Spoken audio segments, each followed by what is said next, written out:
Good morning. It is October 10th. No, it's not. Yes, it is. And this is the documentation of my trip to Connecticut. About 3 years ago, I started visiting different states and mapping out different fun and unusual places to visit. So I decided to start documenting them. So here we go, off to Connecticut. So my first stop was not in Connecticut, but it is in Syracuse, the Eastern Hills Bible Church. And it was a great message about, there were so many points in it. The scripture is that they referenced was James 1 verses 19 to 22, which speaks about being slow to anger, or quick to listen, slow to speak, slow to anger. And so the big question was, is Jesus an authority in your life or an accessory? So that was a great point to make, and he said that accessories help us enjoy life, but they can't explain life. They can't explain our origin, our meaning, our morality, our destiny. So that's something that Jesus can do. And the anger mentioned is not like an emotional outburst when you get mad and you say something, but it's like a slow burn. So it's hard to think clearly when we feel strongly. Anger is like mold. And if moral filth is not removed, it will regrow. Scripture is like a compass that always points to Jesus. We should be knowers and doers of the word. And this is a quote from Tim Keller. The mark of a God-changed heart is that you love, for God tells you how you should live. I think that's right. So there's 2 steps to living this, to walking it out. First, you identify what the garbage is. That's the knowing. And a question that you can ask yourself to figure that out is, I don't trust Jesus to tell me how to blank. And if that's too hard, then you just find where that slow burn is in your life. And the second step is throw out the garbage, which is how we do it. And that can be difficult, but again, that's when we invite in the power of the Holy Spirit and the power of Christ to show us how to do that and to help us walk it out. There has always been separation between the safe and the unsafe in society. So Jesus showed that when he went and touched the leper. So he breaks the barriers of humanity by touching the unclean. His love transcends. It can't be earned. He invites us to embrace it. We love because he first loved us despite our moral filth. When you place your trust in him, your life changes. And he ended with 1 Corinthians 2:15. My speech and preaching were not with persuasive words of human wisdom, but in demonstration of the Spirit of power, that your faith should not be in the wisdom of men, but in the power of God. God bless you. See you in Connecticut. First stop in Connecticut, but before we get there, there was 2 points that I forgot to make with the church service earlier. So first, when he was talking about Christ either being an accessory or the authority in your life, the way you can tell is if he's an accessory, you agree with him when he agrees with you. And if he's an authority, then you agree with him even when he disagrees with you. And the second thing is, the way I found that church was on Dr. Michael Heiser's website. He does a podcast I listen to called Naked Bible that is mostly about spiritual warfare, but a lot of really interesting things. So that's how I ended up at that church. So the first stop in Connecticut is Travelers Restaurant, and I guess I can't turn the camera around, but there it is, Travelers Restaurant. It's food and books. It said you get a free book with every meal, so we'll see. So the food was pretty good, and much to my surprise, you get 3 books instead of just 1. So I got 100 questions and answers, and then I just realized it says about lymphoma, so I get to learn all about lymphoma. Stephen Hawking's A Life in Science, because I love science, and Karen White's Flight Pattern, because I love bees.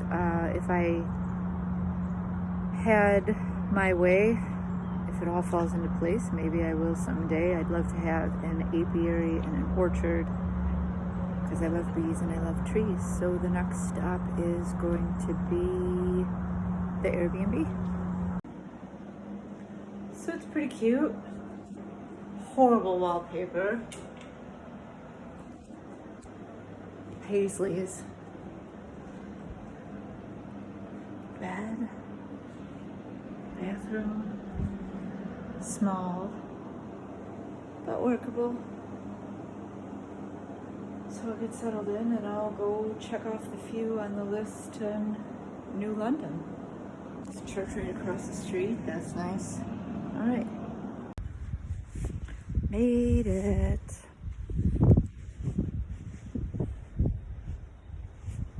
Technically it's a sound, but it's still saltwater, so that counts.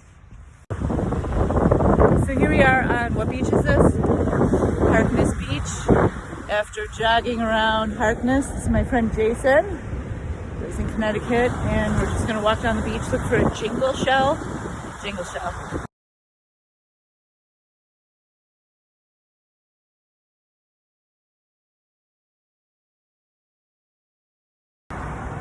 Today's breakfast after the run is at When Pigs Fly. So a change in plans. Well, first of all, the breakfast at the Flying Pig was very good. I didn't take a picture of it, but I had the sampler, which was pretty much everything.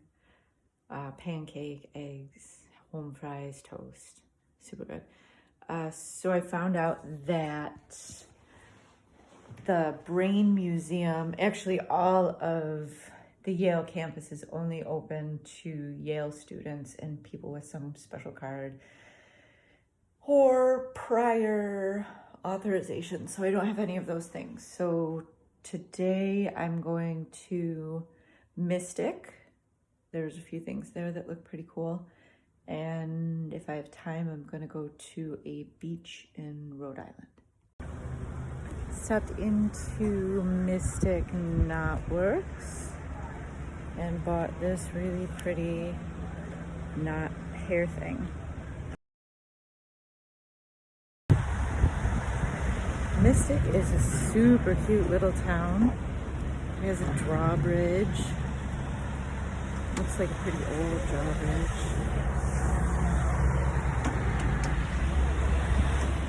People are nice, cute little shops. Fun place to visit. Just arrived at Our Lady of Assumption Church, and according to the website, the severed arm of Saint Edmund is here. It's a retreat center. I think it's a monastery. So I'll walk around and video the grounds. It looks beautiful here.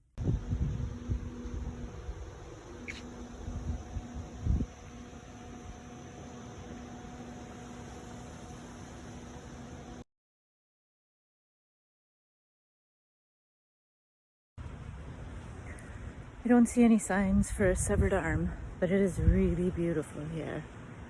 Right by the ocean, really nice gardens. Worth the drive, 10 minutes out of the way. I found a map of the place here. It's actually a retreat center now, and it said that the arm is in the sanctuary. So again, I went in the sanctuary and I didn't see it, but there it was. And I looked up St. Edmund, and he was known for his theology and also supporting the teachings of Aristotle. So I thought that was interesting. But again, beautiful property and really serene and peaceful here. Technically, I'm in Rhode Island, but I realized that where I'm staying in Connecticut is a sound. So I had to go to the ocean. So here I am.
at the Submarine Museum.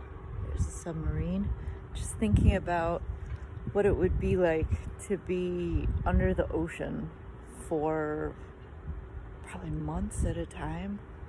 Thinking about how bizarre that would be, and how bizarre then it would be to come back to the surface after being under the ocean and artificial light and then seeing the sun again. It'd be quite an interesting thing.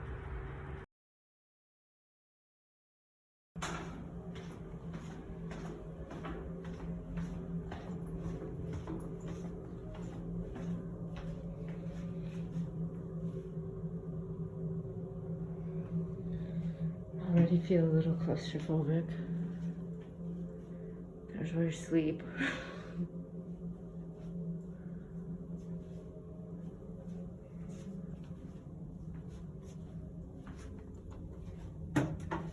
There's where you go potty.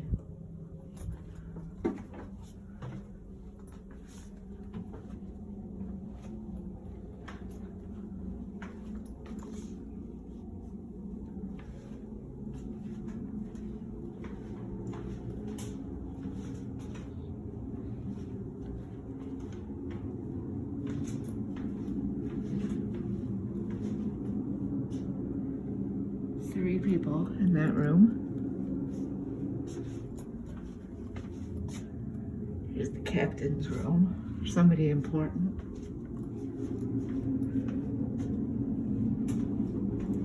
Door is wild.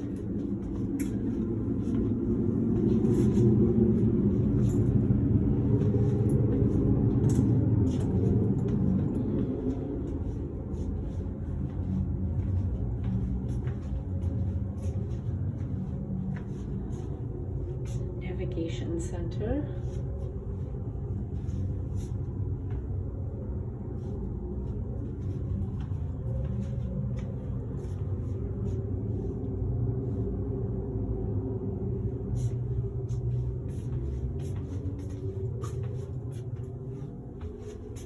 Can go in there.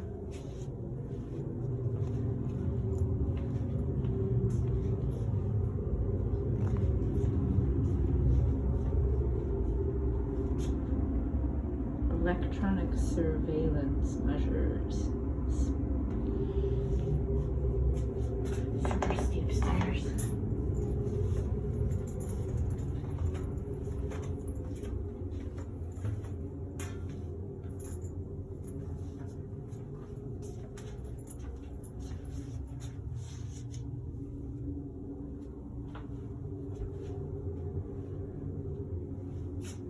Oh. First set ever installed in a submarine.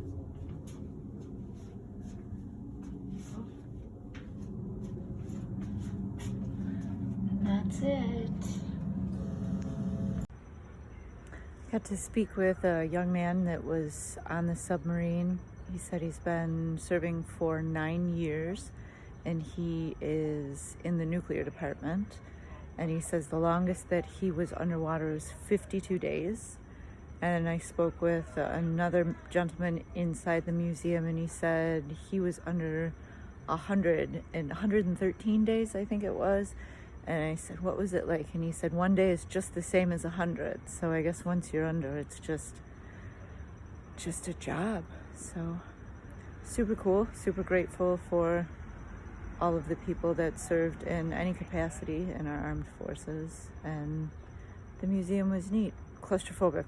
I couldn't do it. I mean, I probably could, but I don't want to. Good morning. I had dinner last night at a place called Fresh Salt. It's at the head of the Connecticut River, and it was fantastic. The oysters, swordfish, fantastic. I went with my friend Jason, and this morning I'm going to be meeting him again for a hike, hopefully not a jog, because I'm very sore. I'm about to stretch. I looked and I walked over 7 miles yesterday, so that was including that morning run, which reminded me how little I've been running, and I had intended on doing at least 4 miles. I'd be lucky if I got 2. So I want to stretch a little, and then I'll get back on when I get to the park. Rock City, I think, is the name of the park. The walk at the park, it's actually, oh goodness, now I don't remember what it is. Rock something park. But anyways, it was beautiful. There was this one spot that had probably close to, I'd say 30 white egrets, and then some great blue herons and snow herons, and they took off in flight. It was really pretty. And there was another place that had otters. It was really cool. It's Rock Neck State Park. The otters were herding the fish to try to get them in one spot so they're easier to eat. So it was neat. And now I'm heading to New Haven. There's a bunch of places there. I'm not sure. I mean, I guess the first thing that I want to do is see if I can get on the campus at Yale, because there's a bunch of places there. There's the Cushing Abnormal Brain Museum, the collection of musical instruments. So I'll go there first and we'll see. Just arrived at Judge's Cave. I've kind of given up on the idea of visiting any of the places at Yale because it says it's all closed to the public. So there's a few other places here to check out. So I'll just do that. So Judge's Cave, there's a sign here that says, oh man, I like this sign. Here, May 15th, 1661, and for some weeks thereafter, Edward Whalley and his son-in-law William Gough, members of the Parliament General, officers in the Army of the Commonwealth, and signers of the death warrant of King Charles I, found shelter and concealment from the officers of the Crown after the Restoration. And there's a quote underneath that says, "Opposition to tyrants is obedience to God." So here it is.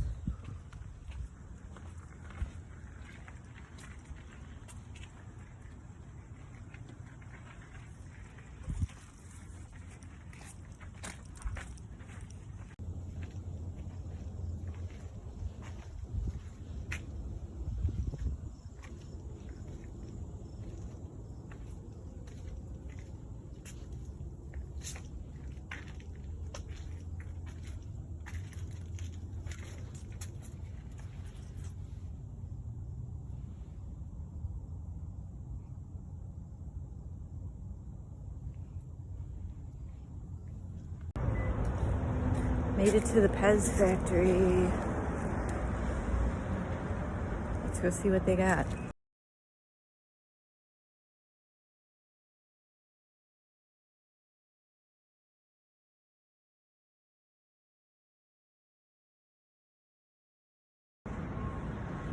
So I'm in, I think it's like downtown New Haven, headed to Lewis's Lunch, the birthplace of the hamburger.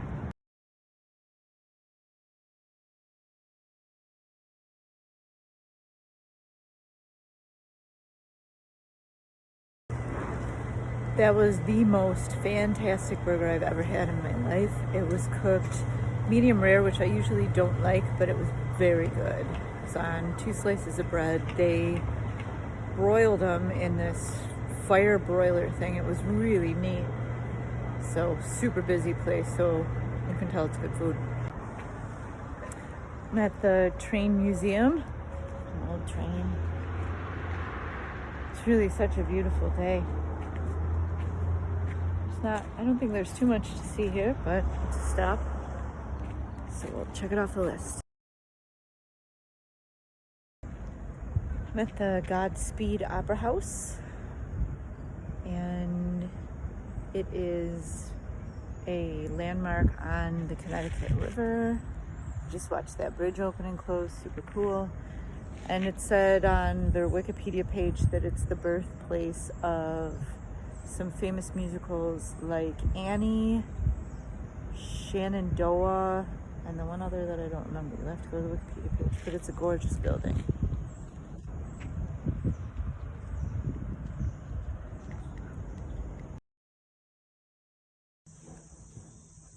Made it to the Gillette Castle. It was commissioned and designed by William Gillette. He was best known for playing Sherlock Holmes.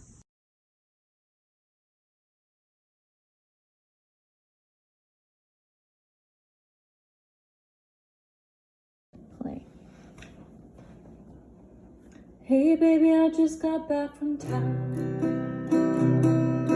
The bribes are paid. Honey, they turned my offer down. Said the deal's already made. So I'm just gonna stand and watch while it all goes down. And the buzzards in the hawks, the judges in the mob circle around. If I were the queen of all the world, I'd go in chains just to see you free from the ropes that bind you and the role you play in the game that hooks you. When the big ones get away, love junkies wanna change the world, quickly stays the same. Money junkies hire all the smart ones, power junkies run the game, one step at a time. Liberty Hill, the bad guys don't get you, baby, no, the good guys will. Angels on the tape, gangsters in the yard. Drunken wars come easy, don't let peace come hard. If I had a way to reach the sky, I'd grab that crescent moon, wield it like a knife, and save you from your lies. The ropes that bind you, the role you play, and the pride that hooks you, while the big ones get away.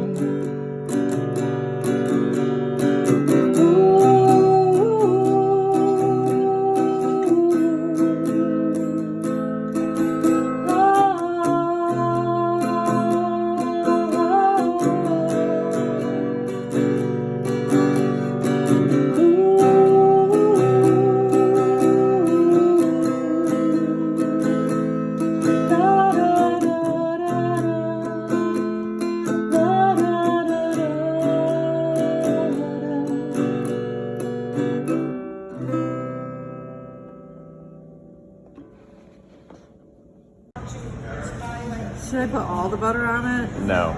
Okay.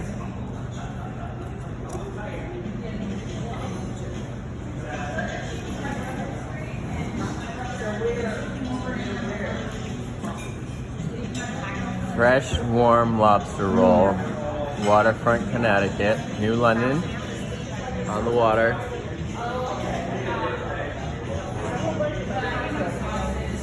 Very good.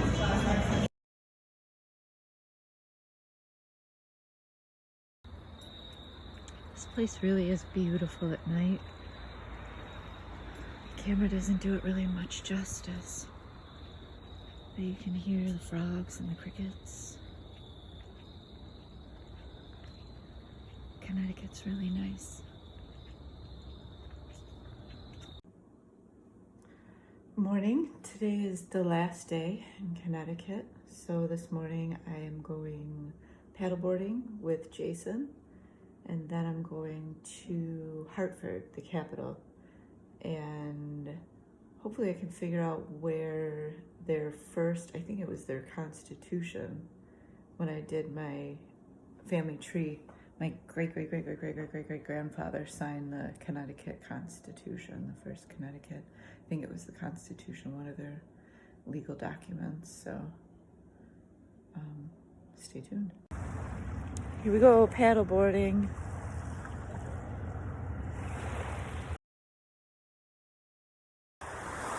Made it all the way across the beach without falling in. So on the way back, I'm gonna try to do a headstand.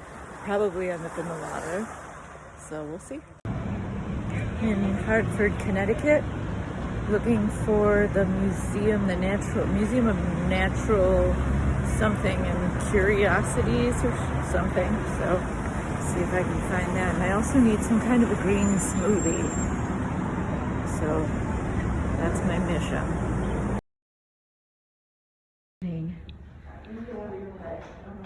These aren't that unusual, but it's all right. What's this thing? So that's a sort of electricity conductor. Oh, neat. And that, I'm not exactly sure what that is.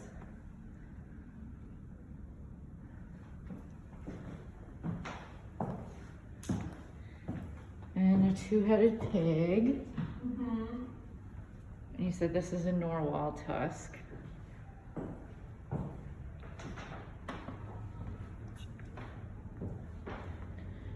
Oh, the original lock for the old state house. That's fun.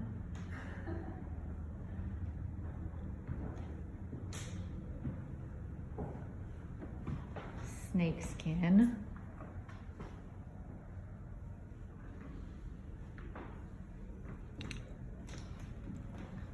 Fossils. So there's not too many oddities or curiosities in here. Yeah, I mean, it depends on your definition of curiosities.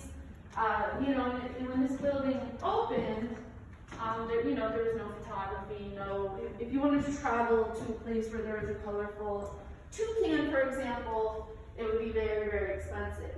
So, Yeah. the most curious items are definitely the two-headed calf and the two-headed pig. Yeah, these birds are neat. And a two-headed calf.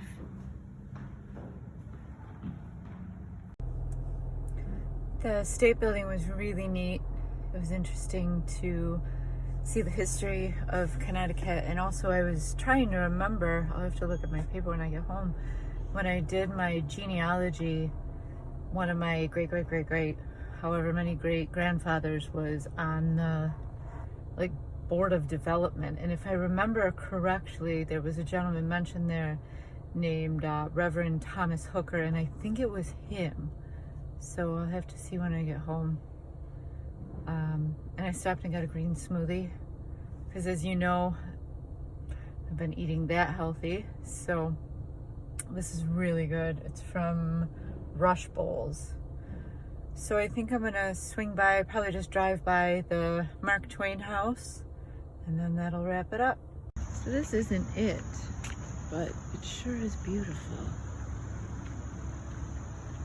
I'm just gonna sneak around, just check out the outside. The gardens are nice.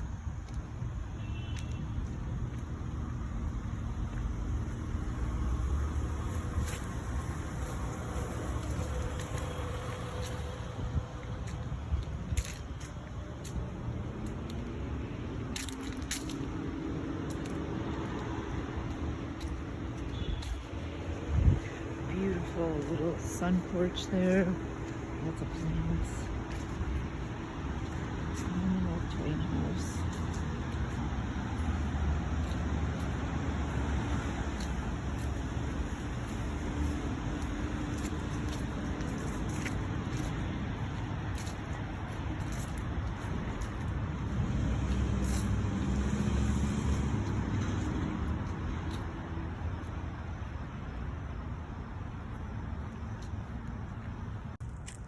So this concludes my trip to Connecticut. Thanks for joining me. Hello. So I made it home safe. I ended up going to 13 out of 42 of the places that I had on my list. I really enjoyed Connecticut a lot. I wanted to add on to some of the earlier videos. First, when Jason and I were looking for the jingle shell, we did end up finding one, and it was actually the bottom part of the shell, which he told me was much more rare than the top part. And he said that when he was in, I think, marine biology or something in high school, his teacher told him that if anybody could come back with the bottom part of a jingle shell, that they would get an automatic A in that class. So him and I, actually, he found it. He found the bottom half of a jingle shell and gave it to me, and it's now hanging in my car.